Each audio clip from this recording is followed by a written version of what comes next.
Welcome to Player Profiler today, Friday. I am your Friday host, Brendon Booth. Uh, welcome. We got a bunch of news to get to today. Most of it in the realm of injuries and really bad, really bad performances. So yeah, let's get into this.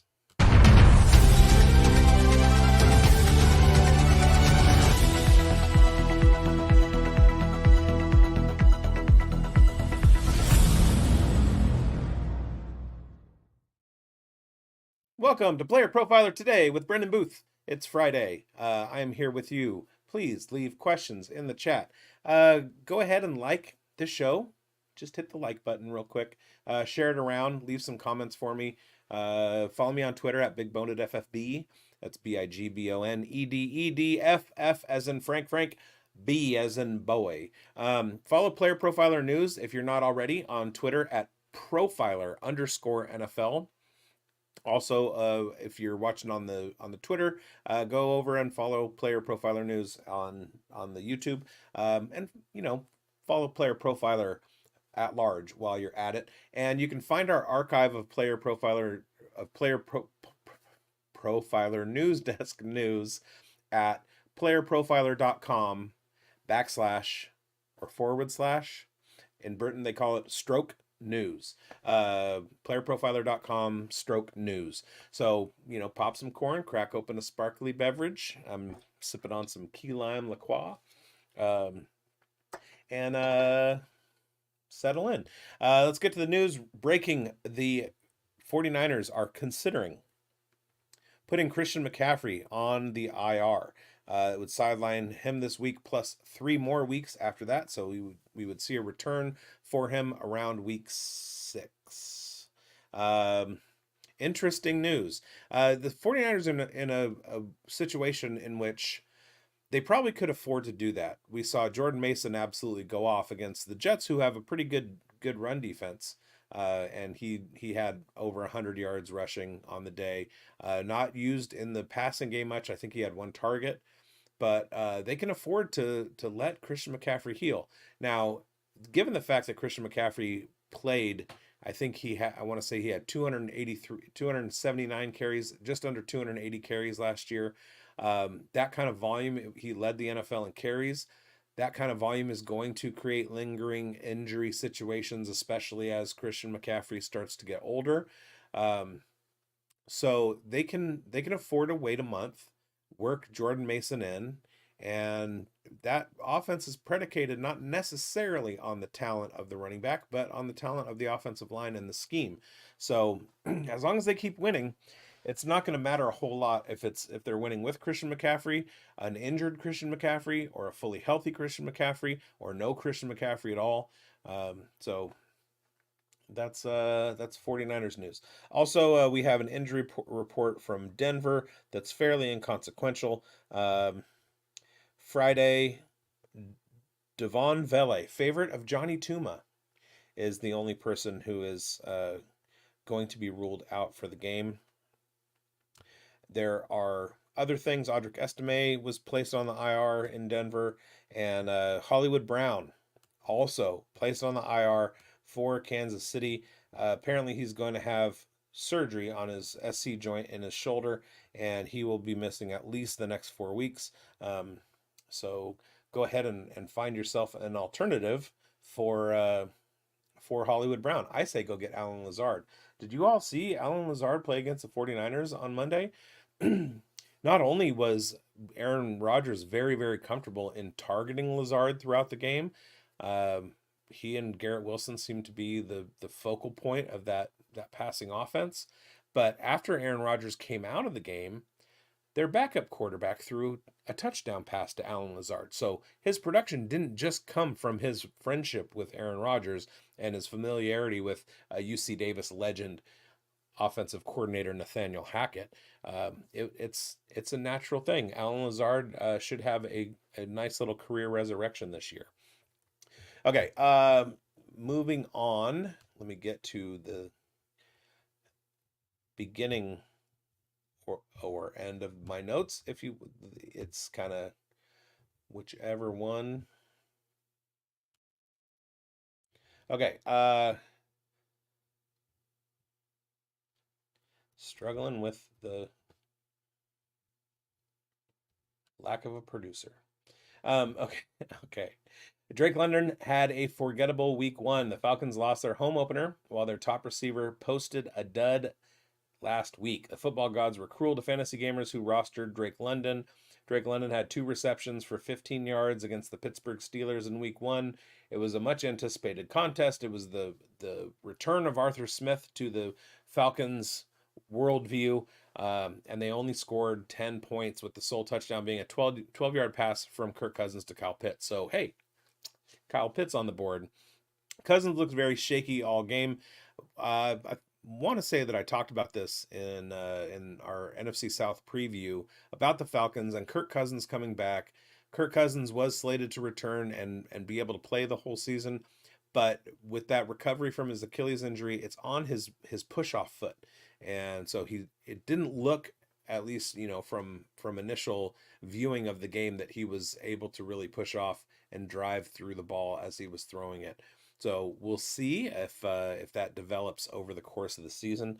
Um, but Drake London, first round pick, he's got that draft capital.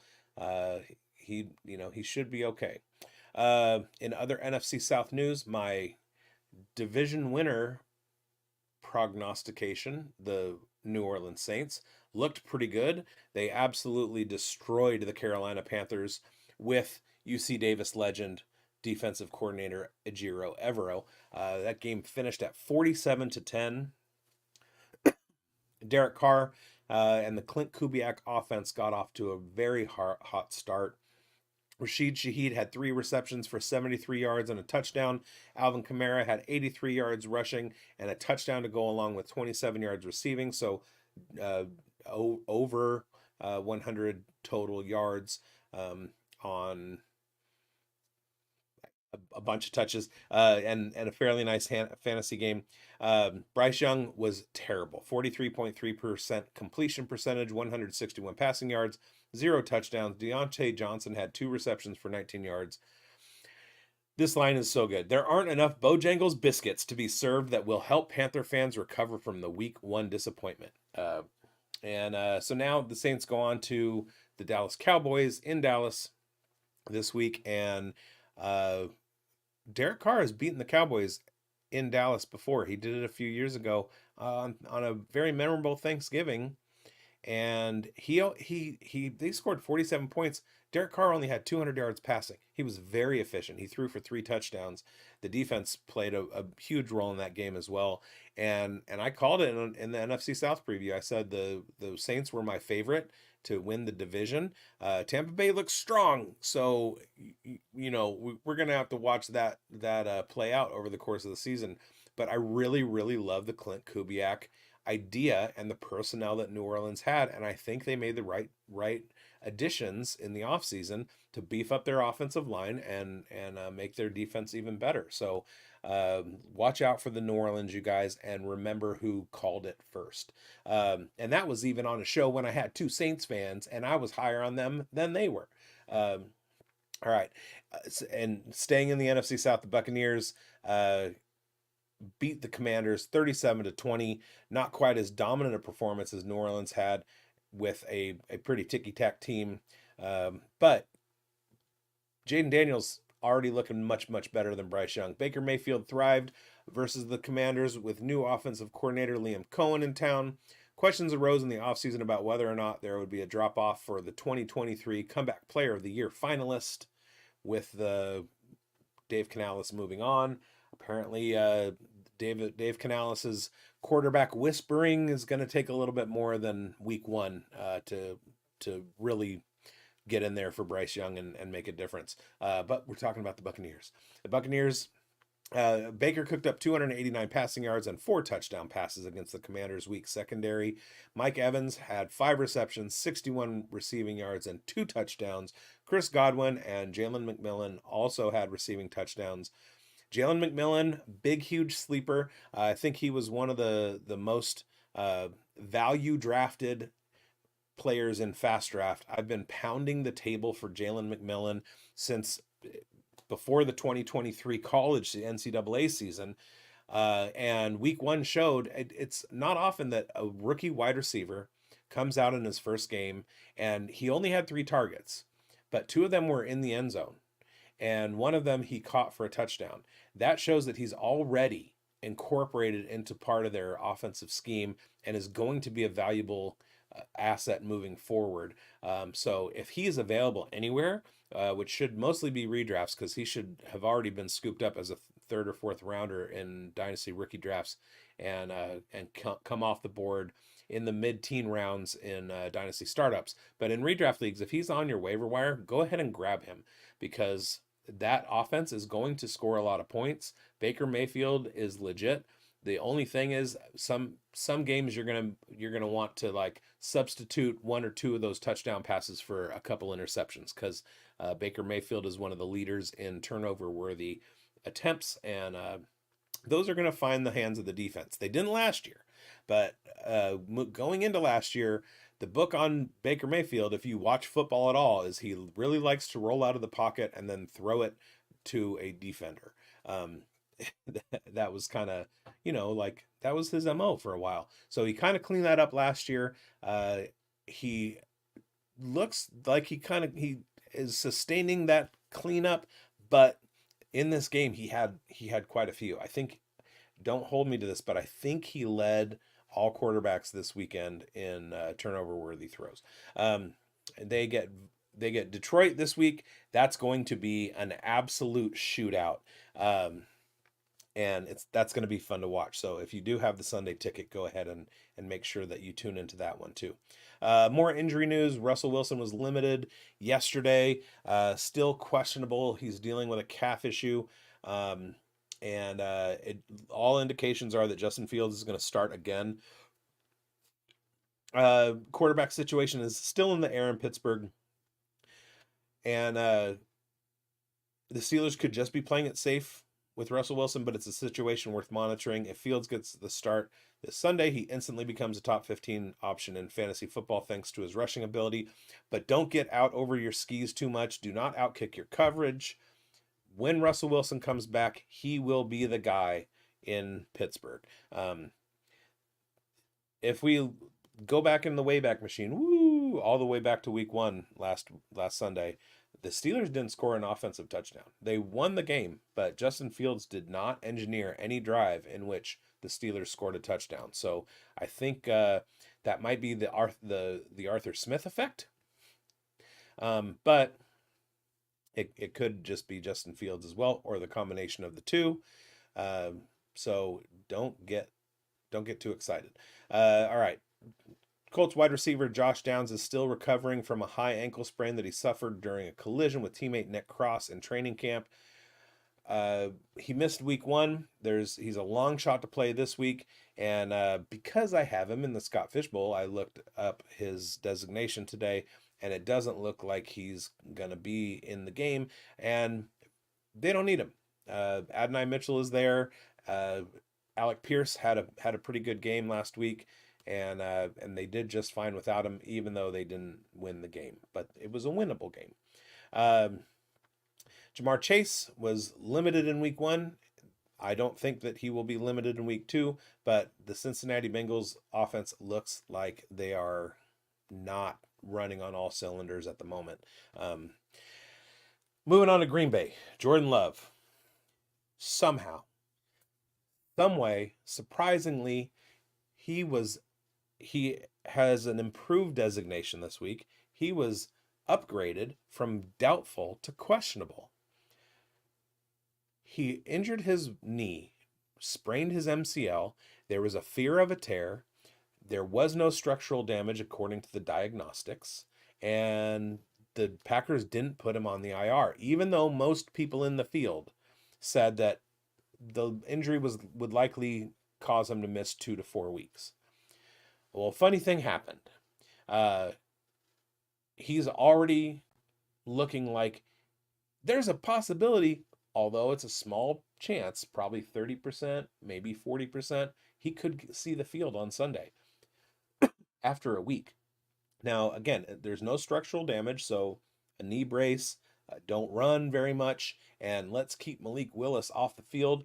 So if you are distraught over the idea of Malik Willis being your quarterback for your fantasy assets of Jaden Reed, Dontavian Wicks, Christian Watson, Romeo Dubs, Tucker Kraft, and Luke Musgrave, even Josh Jacobs to a certain extent, don't fret if Jordan Love gets out there.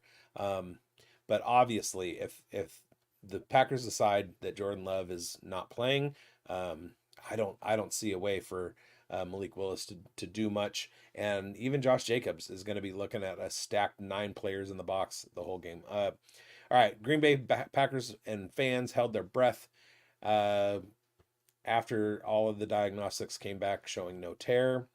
He should basically, the best case scenario for the Packers is to leave him out this week, and he could return in week 3. All right, Kadarius Toney, landmark earthquake signing, signed with the Cleveland Browns. Um, he had a workout, visited a couple of teams after being released by the Chiefs, signs with the Cleveland Browns. He had an embarrassing outing at home against the Dallas Cowboys, or after Cleveland had an embarrassing outing at home against the Dallas Cowboys. Cleveland added Toney to a wide receiver room with Amari Cooper, Jerry Jeudy, and Elijah Moore. Don't forget Cedric Tillman. And basically, he's a gadget player. And so if you need that in your fantasy lineup, then go ahead and grab him. We got Deshaun Watson news. There were more allegations against him. There's a new lawsuit from October 2020. A woman known as Jane Doe says Watson roughly sexually assaulted her for several minutes during a dinner date in her apartment. The NFL will be examining the case and determine whether Watson violated the league's personal conduct policy. With Watson's Week 1 performance and now another allegation that has occurred, it has many Cleveland fans. They need patience. Or their patience for him is running very thin. This is something to keep an eye on and monitor. As of right now, Watson will play for the Jacksonville Jaguars and hopes to have a better game.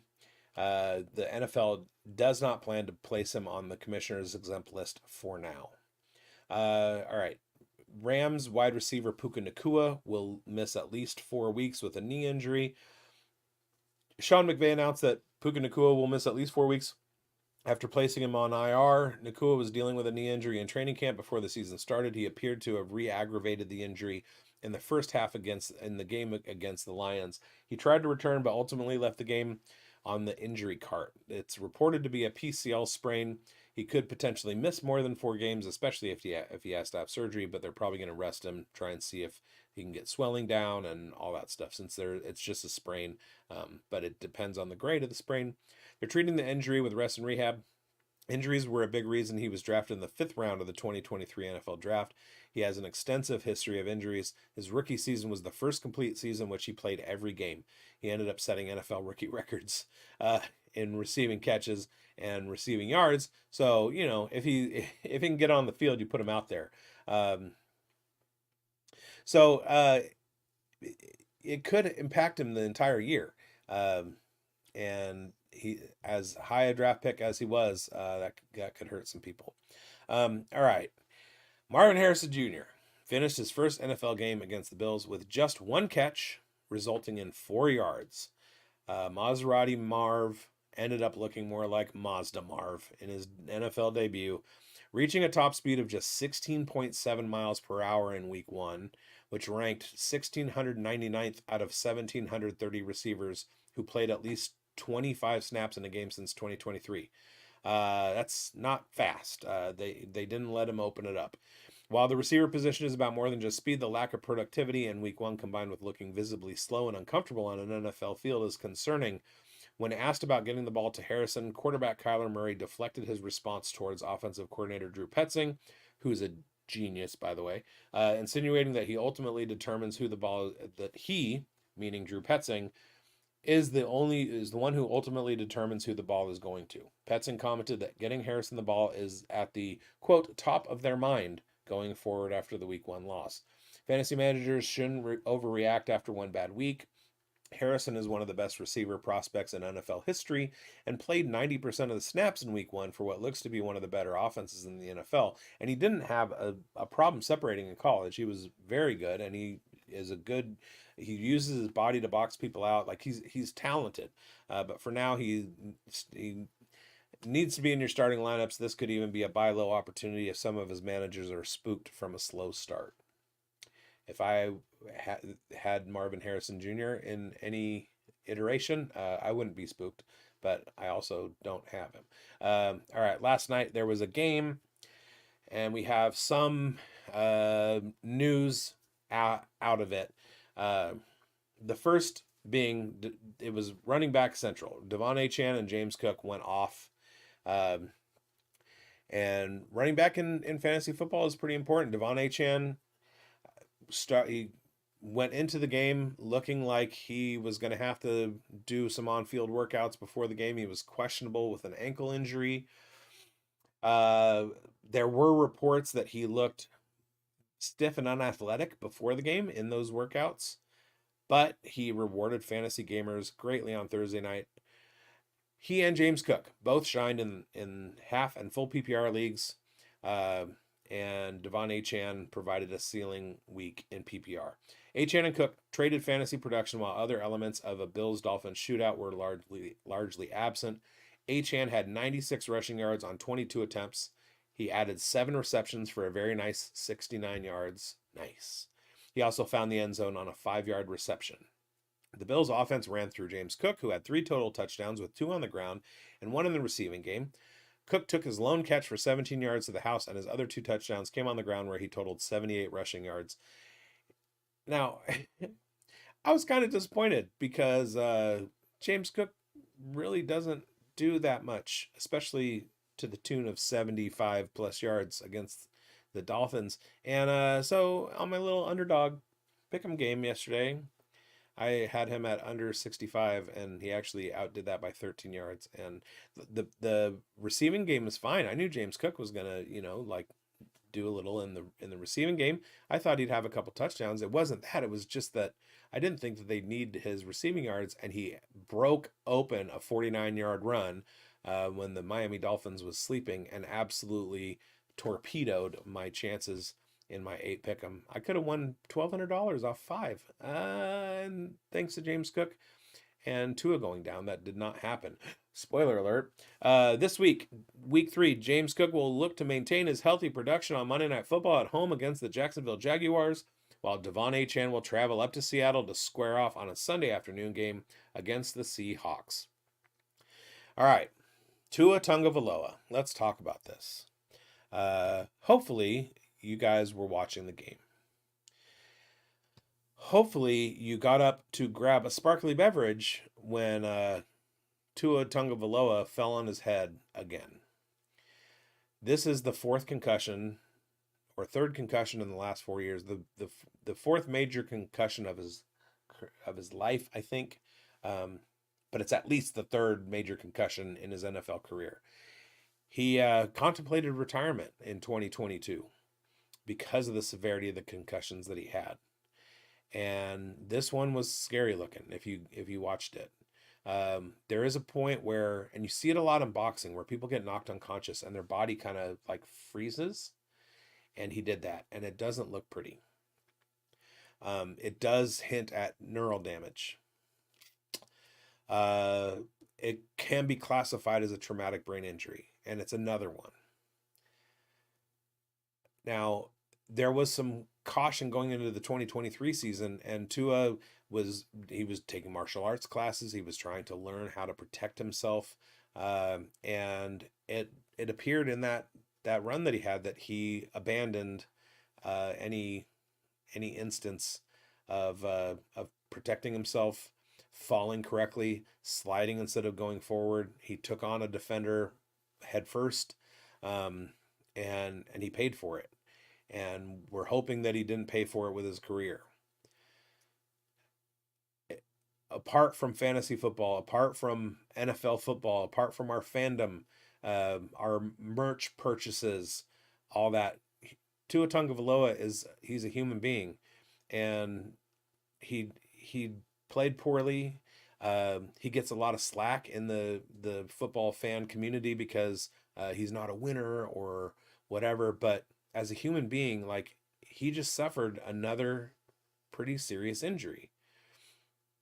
And after contemplating retirement couple years ago, it might be time for him to seriously consider just walking away from the game, especially given the style of play, the pressure that gets put on somebody like him, having to justify the contract that he just signed.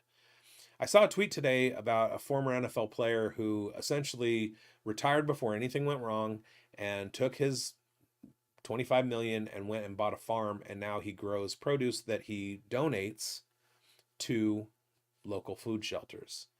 And in the opinion of this journalist, it felt weird to say, I feel like Tua should do the same. Maybe not necessarily buy a farm, but take that bag. You got enough. You have generational wealth at this point. You don't need to bang your head anymore. You don't need to risk what comes along with traumatic brain injury, being punch drunk, dealing with CTE later on in life, the depression that comes with that, the things that we've seen from the Junior Seaus of the world. And I have a friend that played for the Los Angeles Raiders who dealt with concussions and CTE and killed himself. And it would be an absolute tragedy for somebody like Tua to go through the same thing. So in my opinion, he really just needs to call it. Now, there's a lot of pressure on him to A, justify the contract, and B, what position is he putting the Miami Dolphins in? Who's their backup? Skylar Thompson? Is he going to get it done? Him with his career best 8 fantasy points game, never broken 150 yards passing in a game. But that doesn't matter. What matters is the health of Tua Tagovailoa and the loved ones that are around him, and he really needs to seriously consider just take it, walk. You're good. All right. That was a heavy note. Let's lighten things up with our fearless leader, Matt Kelly. And hey, you guys play Dynasty? Check this out. Now, I know many of you are looking for a secret weapon for your Dynasty League, and I have it. It's called the Dynasty Dominator app. You go to the App Store, go to Google Play. It's right there. It's $5 to download, and then every year it's $5 to load the next incoming class of rookies. You can add Superflex, add tight end premium. It's incredible because it allows you to look up players. It allows you to vote on whether a player is a buy, hold, or sell, and then see the market sentiment on that player. And you can compare their lifetime value rating from Player Profiler to their Dynasty ADP at the FFPC, all in the price lookup tool. And beyond that, we have a trade analyzer, so you'll never lose another Dynasty trade again. And in our settings, you can set this is a win now team, this is a rebuilding team, and then we let you compare players. Look at their metrics side by side, prospect metrics, NFL metrics. It's all there. It's $5 in the App Store. There's some add-ons for Superflex and to buy the upcoming rookie class. Every year, you're going to spend $5 on this thing, and it's going to be well worth it. All right. Speaking of Matt Kelly, our fearless leader, you can find him on Twitter at fantasy_mansion. And he had an interesting tweet the other day. And he pointed out that there were 5 second-year players who saw their dynasty value collapse in week 1. Not to be an alarmist or put too fine a point on it, but he listed 5 players. The first was Jordan Addison. Jordan Addison went into week 1, and he was ostensibly the wide receiver 2 in a high-volume Kevin O'Connell offense and was going to have a big year. He had 4 targets in the game that Minnesota played when Sam Darnold looked like he was pretty on point. He was throwing pretty accurate balls. Out of those four targets, Addison had 3 receptions, and that was out of Darnold's 24 total attempts. So roughly a 15% target share, which is not something that you want to see out of a high-value fantasy asset. This week, he's ruled out with an injury. Number 2 was Luke Musgrave. Luke Musgrave in a 2 tight end offense had 2 targets and 0 catches. He was outplayed in every aspect by Tucker Kraft. Number 3 was Marvin Mims. Marvin Mims, who For some reason, Sean Payton made a trade to move up in the draft to get him in 2022. And then Marvin Mims came out and had a couple of really huge games as a deep ball catcher. And then for some reason, suddenly his average up the target was like a screen pass, little shorts. And he only had one target in the game against the Seahawks, Broncos game against the Seahawks last week. Rashawn Johnson, who came out with some analytics that made your head spin a little bit out of Texas, and really dealt with injuries the last couple of years. He was a healthy scratch coming back from a toe injury last week. And finally, Demario Douglas of the New England Patriots. Although he had 3 targets and 2 catches, he was out-targeted in the game. Dang it, I forgot the name of the guy that did it. KJ Osborne. He was out-targeted by KJ Osborne. In 2023, Demario Douglas had 4 similar games in which he only had 3 or 4 targets. I wouldn't be worried about Demario Douglas. After week 5 last year, he was totally fine. I'm worried about Jordan Addison. I'm worried about Luke Musgrave. I'm worried about Marvin Mims. I'm worried about Rashawn Johnson. Fantasy Mansion, Matt Kelly is worried about them too, and so should you. With that, guys, thank you for watching. It's been a pleasure to host you on this Friday evening, afternoon on the West Coast, where I am, 4 o'clock, 4:30. Thank you for watching, and once again, follow me on Twitter at BigBonedFFB. Follow Player Profiler News at Profiler_NFL, and go find our archive at playerprofiler.com /or whatever. I don't know which way. It's the one that goes like this. Playerprofiler.com /news. Also, you can find my Dynasty show right here on Player Profiler News on Tuesdays at noon with Dynasty Football Key, my new partner, and also Mike Greinberg, me, and our producer Schultze on Thursday Night Tailgate over on the Player Profiler main channel, where we do starts and sits and gab and talk, getting you ready for the Thursday night football game. So make sure you're subscribed to Player Profiler and Player Profiler News. Hit the bells, like and subscribe, share us around with all of your friends. If you know anybody that likes football, send us their way. And I will talk to you guys with more injury news, player news, opinions on who should walk away from the game. I don't know if it's relevant. I'll do that because I have opinions. Yeah. Thank you for watching. I'll see you next week. Oh, wait, nope. I don't want to end the stream yet. I want to play the outro video. You guys can, you can stop. You can go do something else while I do this. From the Podfather to you, I deeply appreciate you tuning in. And many ask, what can I do? What can I do to help support the hosts, the research they do, the production costs? Go to playerprofiler.com, Dynasty Deluxe, World Famous Draft Kit, Rankings, DFS Dominator, and of course, data analysis. Subscribe to any one of those, and you support all of us and take Player Profiler to the moon.